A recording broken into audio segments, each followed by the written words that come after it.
Welcome on in here. First pitch, WagerTalk TV. Leave it to Major League Baseball to have, 9 games on the second day of their season. I don't know. Figure it out. Friday action we got coming your way. Dan Alexander here, and joining me, I got Adam Trigger, fresh off a Turning Stone visit where if you saw him on socials, he was out and about with a whole crew of miscreants. But he's back here to hopefully be getting you some winners on the card here today. Trig, it's great seeing you, brother. If you won yesterday, I hope you're setting yourself up to go 162-0. If you struggled out of the gate, hey, it's always bounce back time. But opening day, man, the story of the day, Trig, hopefully you didn't have too many unders sitting in your pocket, unless it was Blake Snell under K's, who maybe you just heard someone on this show tell you that should be a wager for you. But overs was the story of the day yesterday, Trig.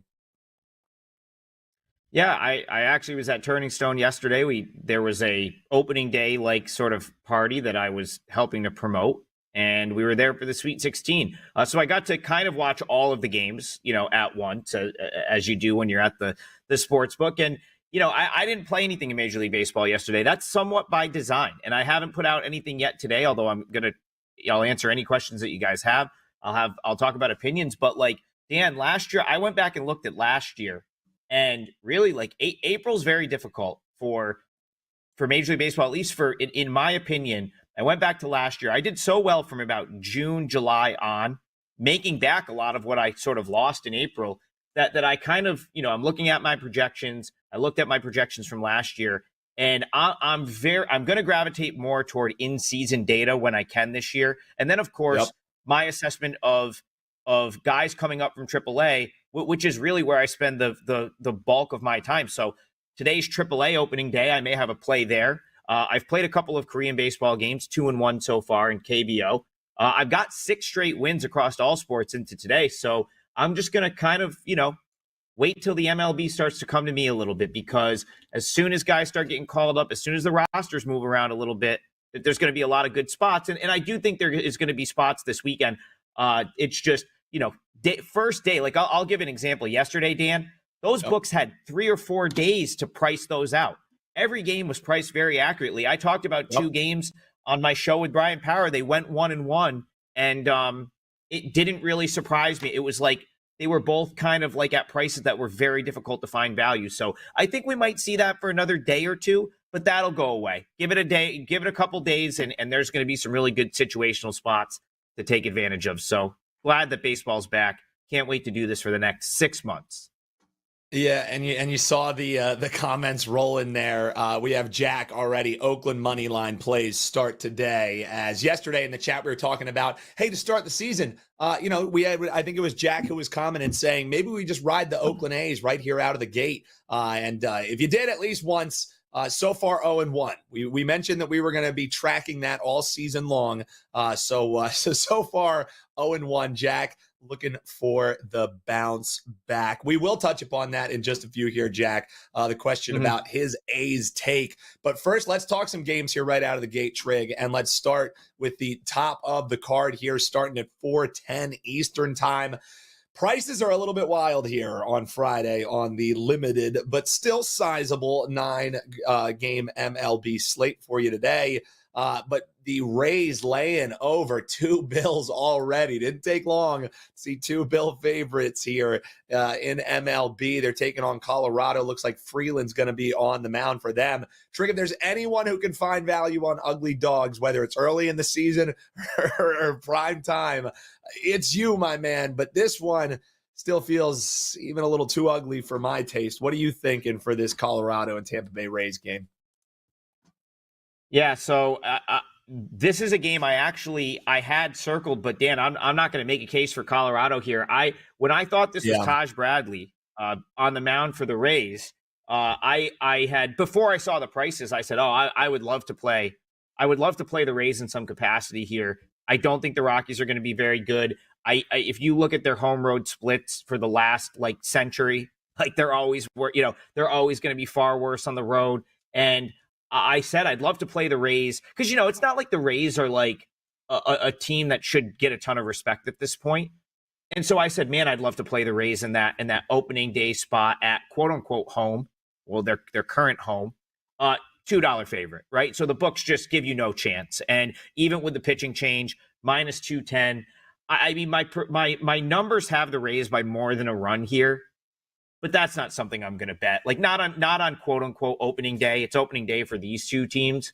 That being said, I may look. I don't know that you're going to find a spot to bet the Rays in this series, even though that's what I would want to do. So Bradley does pitch on Sunday now. They tweak the rotation a little bit, and he's gotten moved back to Sunday against Ryan. I believe it's Feltner on the mound for Colorado. Again, though, I don't even really. I could even if the Rockies were to win today or tomorrow, are the Rays going to be any sort of value on Sunday, like enough to bet them? My guess is no. So I guess I'll leave it at I'm not really. I don't anticipate jumping in with the Rockies here. If the Rockies are going to be a play at all for me this year, it's going to probably be in a spot where they're in a favorable spot at Coors Field.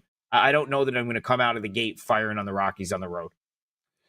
Yeah, full disclosure, if this game wasn't at the top of the card, Trig, it probably wouldn't have been discussed here, right? We always start with the first game for the live viewers for you, but I'm right there with Trig. I mean, the price, ew, either way. The game's not too exciting. I think Jack sums it up perfectly.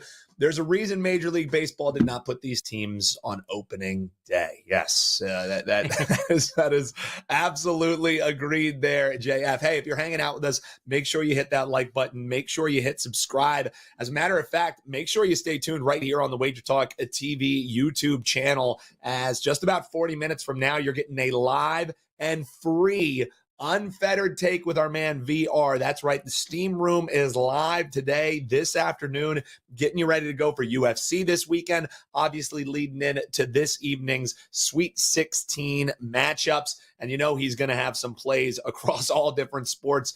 Some Belarusian handball probably that you'll be getting from our man VR. But the Steam Room taking your comments live coming up here at 2 o'clock Eastern. More reasons than ever to subscribe, folks. Let's get over that 200,000. We are so close. A subscribe and a like from you goes a long way to keeping this content free and around the clock just for you. Trig, so you didn't have much of a vibe here in the Rockies and Rays game. I'm right there with you, but there are, again, I know it's a smaller card, but there are still some games that definitely deserve some attention. The folks who were just looking to back Skeens right out of the gate weren't too happy in that Pittsburgh and Miami game. Game 2 going to be kicking off here after Miami cashes the plus 125 outright for the folks with that 5-4 win yesterday. How do you see game 2, shaking out? One of the big angles last year throughout the year was fade Pittsburgh's after Skeens starts. Now, the whole phenom thing of this, the whole bursting on the scene side of this equation has now fallen by the wayside as he's entering the sophomore season here. But what's your thoughts? It's going to be Keller. It's going to be Gillespie in this one. And still road chalk for the Pirates. Books are saying bounce back incoming. What does Trig think? Yeah, so this was a spot that I had circled before the numbers sort of came up, as they were coming out last night. I like the Pirates here. I do think they bounce back today. And this is really what's going to be the issue here, Dan, and it's kind of like yesterday. I did a show with Brian Power. We kind of went through the opening day slate. I talked about 2 games. What ultimately held me off was price point. And those 2 games went 1-1. So it in hindsight, like whatever, no harm, no foul. I probably maybe saved myself a little juice. That's really what it comes down to here for me. If the Pirates take some money if the Marlins take some money over the next couple hours, there's probably a good chance I play the Pirates. But from a line perspective, this open minus 130, that was quickly gone. I think I saw this as high as minus 148, maybe even minus 150 some places. Now, on the screen here, we show minus 145. I'm seeing sort of minus 145 being what the market is. I do see some books at minus 140.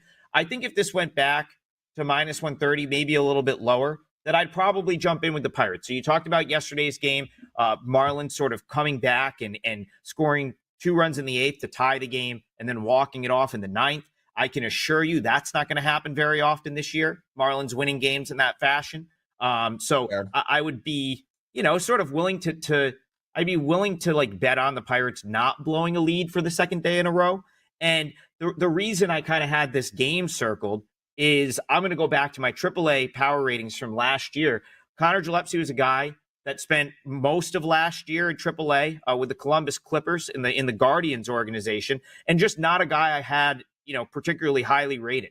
I watched a lot of his starts. He was, I actually was surprised digging into his numbers today that they ended up being better than I thought they were. I feel like he finished the season strong. Again, going off kind of like memory there, I feel like he had a pretty solid finish to the season, but he's just not someone that I had rated highly at the AAA level. Now he's being asked to start a big league game here for the Marlins. So he's someone that I would be willing to play against. And then it's just the setup of, okay, Pirates had a lead yesterday. They blew that lead. They're probably going to want to bounce back. I mean, well, I would say, of course they want to bounce back, right? But they're in the mindset of we just blew a 4-2 lead to a poor baseball team. I'll give Keller the nod from a power rating standpoint over Gillespie. It just comes down to, do I want to lay minus 140 with the Pirates? And this is what I'm talking about. The books, it's still very early in the season. The movement hasn't happened with rosters. We don't have tired bullpens yet. So there's just not as many ins to justify, going, it's just going to be harder to find value. I think that's what you're finding here. If this was Pirates minus 120, I'm all over it. At minus 140, I got to be a little bit more selective. So I do lean toward the Pirates. I'd love to play against Gillespie here. I think that's the right move. But at minus 140, I just don't know if I can get there at that price. Adam Trigger, check him out on socials at Adam Trigger WT. Check him out here at WT.buzz/AT. Trig, we do have some of these questions coming in. Again, 9-game cards. We'll hit what you want us to hit. We'll be here live with you for another, let's call it 15, 20 so minutes before we make way for our man VR Live in the Steam Room. So we'll touch upon Jack's question regarding the blind back of the A's. But first, specific game here, Titans CT out of the gate looking towards the Mets. I guess this is the bounce back show, right? A lot of these angles that we'll be talking about is who bounces back after a frustrating game one, and that was the case for New York. You spend all this money on these bats, and the bats didn't quite get it done for you, only getting one across against Houston to start off the season. 8:10 Eastern. Game 2 is going in Houston tonight, and it will be McGill on the mound. It's looking like he'll be opposed by Hunter Brown. We're looking at what about minus 125, a small nominal take back if you are back in the Mets. And the bounce back, that plus money with this roster, Trig, I mean, that's attractive to me. I just don't know when it will be that the Mets will start putting it together. It'll happen, right? But is it wash the slate clean and it happens here in game 2? I'm not so sure. Yeah, I kind of quickly threw this game out. Number came out exactly sort of where the books have it, like minus 115, minus 120 range for the Astros. Yeah, I kind of see no real reason to get involved with this game, Dan. It's yes, theoretically the Mets will bounce back at some point, right? We know they're a pretty good team, and what happens on opening day is I don't put a ton of stock into an opening day result, but the Astros are weirdly intriguing to me this year, and we can go into the A's discussion after this, but the Astros are I feel like they're maybe getting not enough love again. I mean, they won this division again last year. They kind of had no business doing so, right? Last year was the year that it was up for grabs, and the Astros still get it done. And I really do think the Rangers are going to be much better than they were last year, but I'm not super high in the Mariners. I really like the A's, and we'll talk about that in a second. But again, I just feel like the Astros not getting a ton of love, and yet here they are, opening day win. Do you want to go against Hunter Brown? I certainly don't. He can be, he was cooking last year once he got going. So yeah, this was one of the easiest throwouts on the board for me. Price was right on the money. Had no interest in laying any sort of juice with the Astros. Had no interest against going against Hunter Brown. So an easy pass for me here. Hop in the comments. Let us know what game you want us to touch upon, because we're going to circle back to something we talked about yesterday. And it's a loyal viewer here and in the chat over the last few days. See him on other shows. Jack Falk, we appreciate you. Trig, he had this theory. And he didn't expound much of why he feels this way, but he said blind back on the Oakland A's to start the year. So he's saying playing them money line every single game for the first 20 games of the season. And he believes that you will make money in that endeavor.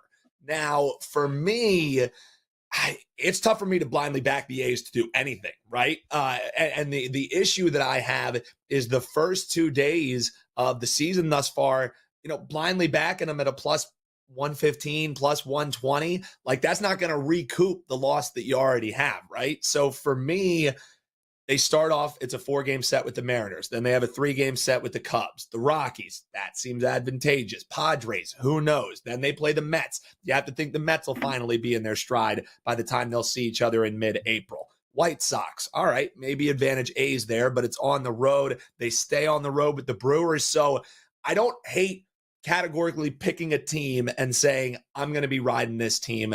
That's just the rigmaroles of the baseball season, right? I just don't know if the start of the season is maybe where I would be wanting to say, let's ride with the A's, right? Because that schedule that I just rattled off for you, Trig, there's not many spots there where you say, all right, this is maybe where they go on a bit of a run. What do you think about blindly backing the A's here 20 games into the season? Will you be plus money? Will you not? Or would you approach it a different way? I'll take it one step further. I think if you blindly bet the A's for 162 games this year, you will end up ahead. I really strongly feel that way. So I promise guy. Jack Falk's probably a real guy. That is not my burner. I did not send him in here to tee me up for the A's. I love this team relative to where the market has them. Now, if you go back to last September when we were doing this show, I made a very bold statement. I said, your 2025 AL West champion, Oakland A's at the time. Now, I don't think they're, and the reason I was saying that was a lot of these guys got called up. They were playing really good ball late August into September, priced as a total bottom option in the market. Now, I don't believe they're going to win this division this year. Like I said, that was a little bit more tongue in cheek, but I do believe that they could play 500 ball. I don't think that's a stretch at all. They have some really solid players on this team that I don't think are being priced as such. Like, I just don't think they're getting the credit for the Lawrence Butlers, the Brett Rookers, the fact that Jacob Wilson might win Rookie of the Year. He's that good. He tweaked his hamstring coming around third, like the day after he got called up last year, ended up not really getting to play at the big league level much, had to go back, sort of do some rehab. He came up right at the end. So he's not really a known commodity at this point. But if you follow A's baseball and you follow the farm system, you should know who Jacob Wilson is. And he very well could be one of the, he could be the most productive rookie in Major League Baseball this year. Like, that's his ceiling. The other thing they went out and paid a pitcher finally. They got Luis Severino. He'll be a nice add. He threw the ball pretty well yesterday. They have great, I don't know if they have a great bullpen, but they're certainly putting together a bullpen. Like, they have, obviously last year they had the best reliever in all of baseball in Mason Miller. They have some decent leverage guys. And last year, if you watch the A's, something I really noticed with them, it makes yesterday's result somewhat surprising. When the A's had a lead last year, they almost always won. Like, they didn't blow many leads. When they had the lead, if they got to the 7th, 8th inning and they had a lead, it usually ended in a Miller save and an A's win. So for them to go into the 8th inning yesterday, actually one of the plays I gave out with BP yesterday, one of my two sort of like strong leans was A's plus 1.5. The reason I couldn't possibly play that was it was minus 150, so totally out of my price range. That's a really harsh loss right there. I mean, you had a game that was 2-1 going into the I believe it was 2-1 going to the bottom of the 8th inning, give up the home run to Arozarena, end up losing 4-2. Like, that's just a really tough beat regardless, let alone to lose the plus 1.5 there. I said yesterday, and I still believe this is true, I will find my way into this series with the A's. I just, here again, I think the books are doing a really good job pricing this out. I think that's a tad cheap for Castillo. Like I was, again, I didn't expect to get plus 1.5 at a playable number here with the matchup. I thought it would be closer to what it is, but I would have needed a little bit more than like plus 120, I think, to take them on the road in this spot. Now, with that being said, will it surprise me in the least bit if the A's win today? No. I think the Mariners are going to be a team that you want to play against. I think they're being priced as an 85 to 90 win team this year. And this is a team that hit 221 as a team last season. They were 10th in the American League in runs scored, and they did nothing to improve upon that other than pretty much say, we need Randy Arozarena and we need Julio Rodriguez to play like they did a couple years ago, right? Like that is their upside on offense this year. Please bounce back, J-Rod, and please have a good season, Randy Arozarena. Like they really didn't do much else to improve this team offensively that wasn't very good offensively last year. So the A's make sense here, plus 125, plus 120. I didn't play it, but they make sense, right? Like I liked them yesterday. I felt like they were a little bit unlucky to lose that game yesterday. Very unlucky to not cover the plus 1.5. I like them again today, and I will be looking for a spot to play the A's at some point this weekend. Yeah, and for me, one of the comments from FB Coach is the exact way that I look at it. He says they will have to prove it before I put anything on them. Like, I am all for let's ride streaks in baseball. I think that's one of the best ways that you can make money is find a team, you either fade them until the wheels fall off or you ride them until the wheels fall off. But I don't want to be picking when that starts and already lose a good portion of my bankroll before that roll starts happening. So I'm with FB Coach. Once I see it, once I feel that that's coming, that's when I'm going to jump in. But I'm not tripping myself up running some double Dutch. We'll get to some of these comments. But, hey, shout out to my man DG over on YouTube Shorts. He's loving the locks that I got for the folks here. Trig has the LOCKS. I got the LOCs, according to my man DG. We appreciate the tip, man. $199. Maybe we'll throw that into a parlay, roll it over, make a little ladder play for the folks. But DG, appreciate it. Love that. Make sure you hit that like button too. Goes a long way. And if you haven't already, folks, you're missing out. Make sure you're subscribed here. Live content going around the clock, single gamer videos, everything that you could need to bet all the sports you love. We got it right here on WagerTalk TV. We're just, under 2,000 subscribers away from being at 200,000. Yeah. That'll be a great mark to show us thanks. What do you got for us, Trig?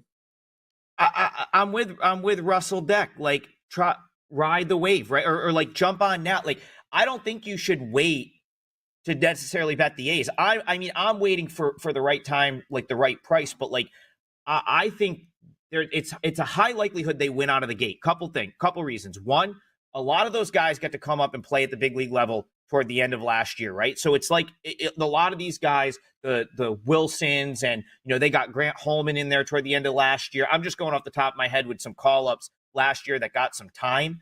I'm blanking, but the guy that hit both home runs yesterday was a guy that kind of came up and got some time toward the end of last year. Like, they're going to be playing at Sutter Health Park in Sacramento, okay? That's a 14,000 seat park that's probably going to be full on a nightly basis, right? Until the novelty of until maybe the A's start to lose and the fans stop caring.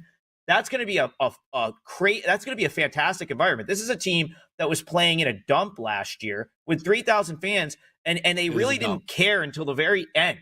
They didn't care until the very end. And actually, the A's kind of, when people started to show up and it was like this big celebration of the history of A's baseball, and they had some fans in the stands, the A's actually played pretty well sort of down the stretch in those games. They're going to be in a city that should embrace having a major league team, right? Like, Sacramento's got to be excited about getting big league ball. I mean, they got the Cubs coming to town on Monday night. That's got to be exciting. They should have a packed house. They renovated the ballpark, so they did put some amenities in that big league teams can expect as opposed to last year. I just think there's guys that want to be there. Like, Brett Rooker was super vocal about like really wanting to win with that organization. It's one of the reasons I think he didn't go take money somewhere else. And finally, going into this transition into Las Vegas, they finally showed that they might spend $1 or $2 to try to win baseball games. They go out and pay Luis Severino, give him the biggest guaranteed contract they've ever dished out in the history of their franchise. So I think there's a ton to like about the A's. I think those games at home, especially in the early going, are going to be great. Minor league baseball fans are great. Like, they will show up. I fully expect that to be a full house. If you build it, they will come. Yeah. Or if you just take over residency in someone else's stadium, they will come. According to my man Adam Trigger. Hey Trig, real quick, we got some games that we'll hit here before we shut things down for the day. I do think our friend Welch Snack, they took a wrong turn. You're taking Auburn -9.5. If you're on shorts above me, you see the thing that says first pitch. Baseball show here, Welch. But Trig does handicap basketball. He's got some plays locked and loaded for you tonight. WT.buzz/AT. Maybe Trig on the way out will give you some thoughts on Auburn. But first, we have in the chat here, Rangers rebound today. We talked a lot how maybe Friday is rebound day. Is that what you see maybe in this Boston and Texas game? Basically, you're looking at a pick 'em price shaded one way or the other. It's shaded towards the Boston side here, but it's Houck and Leiter. And Houck, in the 3 starts that he's had in his career against Texas, it's not been kind from him. He's gotten 1 decision, and that decision was a loss. He's right around 6 ERA. So if you think Texas might be able to get to him a little bit here early, rebound certainly could be in the cards. You only got to bet -105 to do it. Or if you want to fade Houck, you isolate and take the bullpens out of this thing and go first 5. How would you be looking to bet this game, Trig? And then we'll let folks know what you got up over at WagerTalk. Yeah, I like the Rangers here. I guess the only thing that's giving me a little pause is Leiter when he wasn't mentally ready to pitch at the big league level last year. His stuff was so good at AAA, and there was a couple. I do blame the Rangers a little bit. I felt like they put him in very unfavorable situations on a couple of times when they called him up. The one that comes to mind was a game out in Detroit where they called him up at the very last second. It was a kind of a cold day, early start. I don't think he got his normal prep, and he ended up getting lit up in that game. And I just I don't know. I felt like anytime he was at the big league level last year, he was overthinking it a little bit. So he is a guy that I you want to talk about where my ratings are on pitchers that didn't see a ton of big league time last year. Leiter was way up in my power ratings early in the season, and he's still in relation to a Gillespie, who we talked about earlier, I'd much rather back Leiter. I guess the only thing for me is the Red Sox are still a team that I do respect at this point. They had some really good talent that's made its way up to the big league level as well. And I felt like they improved their team this past offseason. So it would be Rangers or nothing for me in this one. My only concern was if things don't go well for Leiter out of the gate, does he unravel a little bit? I think this is a scenario, Dan, where I'd love to see a start or 2 from him before I really start kind of backing him, or I'd want a team where I think the Rangers maybe are a little bit overall stronger than I have them, and the Red Sox somewhat equal right now. Great stuff, man. The chat's loving the info that you're dropping here, Trig. As Russell said, smack the button, touch it gently. However you do it, just make sure you hit the like button on your way out. And if you haven't already, that bell is what you really need to click. Make sure you subscribe and you'll never miss when we go live. Trig, we got to get out of here because in 15 minutes, BR. That's right. Vegas runner, Gianni, the Greek, whatever you call him, he's taken over the damn channel, and he's going to be bringing the thunder on a live edition of the Steam Room for free coming your way in 15 minutes. Oakland plus 900 to make the playoff. Apparently, first pitch is just an Oakland A's show now, Trig. It's we're just going to change the name to Oakland A's Daily because we're betting on them every single day, according to Jack. We're taking them plus 900 to miss the playoffs or make the playoffs. Trig saying bet them on your futures now. So we're just an Oakland A's show now. So that now we got that out of the way. I mean, listen, when I'm on, I'm probably going to be pro A's. Like I said, I think doesn't stand for Adam. It stands for Oakland Athletics. So, Trig, and they do not want to be called Oakland. They do not want to be called Oakland. Right. We'll just call them, totally dropped that. We'll call them We'll get ownership West stake in them. We'll Sacramento. call them the Wager Talk Athletics. Call them the Wager Talk Athletics. We're big, Yeah. big fans here. Trig, what do you got over at WagerTalk.com? Let folks know what you got locked and loaded tonight. Sweet 16 action. And after you share what you have locked and loaded, just give the folks a quick breakdown on the Baltimore game going tonight. We had a question regarding if you like them or not. So what do you got over your page, and how are we betting Baltimore tonight? Yeah, so what I have on my page right now, I haven't fired anything yet, but it's like I'm also kind of like on a really nice run. I've won 6 straight games across all sports. So I'm not going to force anything out. There's a good possibility I'll be involved in college basketball again tonight. And then baseball, like I've got a couple on my radar. So some of them are going to be, price sensitive. I mean, we talked about, Pittsburgh's away. I'm looking today. I do lean Rangers. I do lean Oakland A's. West Sacramento A's tonight. Just right now, I'm being a little bit more selective since it's March and we've got 6 months to find spots in Major League Baseball. I may fire out a AAA play at some point today, pending lineups. That just started. I'll be posting those in my Wager Talk picks. I'm not going to put those up for sale, but you will get them on the service if that's something that you're interested in. KBO, I'm 2-1 to start the season. Those plays go overnight tonight, so I may have something there. And as far as the Orioles are concerned, I thought this number was a little bit like I do think the Orioles are maybe some value today. I did lean toward the Jays yesterday, and they got blown up. So, I mean, that was actually, Dan, I'll go as far as to say that was one of the more surprising results of the day yesterday was the Jays just getting absolutely boat raced at home in what I felt like was a pretty winnable spot for them. I am long-term, I think long-term the Orioles are going to be a fade for me relative to where the market has them. But I just don't know that I would I still think minus 125 is like a little bit inflated for that on a price for the Blue Jays, especially after, well, A, what we saw yesterday, but B, this is a Blue Jays team that was not very good last year. They dumped off, some guys, got some prospects in. I do like I like the Kikuchi trade for them. I like some of the guys they brought over. So I do think the Jays will be decent. I think the Jays probably outperform market expectations, and Gausman's pretty consistent. So it's a tough one. I didn't really want to lay $1.25, $1.30, especially after that horrific performance yesterday.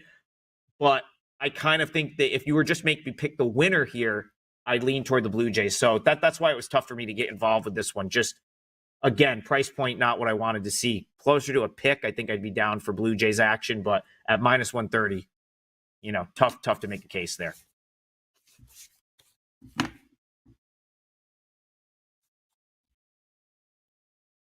Oh, great. Dan's frozen. Oh, that's great, Trig. So now you're the one who's got to say goodbye now. Way to go here. All right. We go. So, and we didn't even talk about the Phillies, and he froze his ass out. I know. Unbelievable. I know. You know who? So if we're still live, I'll tell you who doesn't want to talk about the Phillies is BP. I know he had Nationals plus 1.5, gave it out on our show yesterday. They, of course, choked it away in the 10th inning. Yeah, I guess I'll wrap it up with, head on over to my page at WagerTalk, wt.buzz/AT. Check out the long-term packages, especially for me during baseball season. The long-term packages are the way to go. I will play baseball later in the day sometime, especially if I'm waiting for prices to maybe move into range and stuff like that. So 7-day, 30-day are the way to go. I will absolutely post something. He's back. This is bullshit, Trig. This is deep state stuff. I don't know how I keep getting frozen on this show. Just when I'm about to tell people, bet the Phillies money line for tomorrow. Don't sweat that they were on 10. It took 10 innings for them to get the win.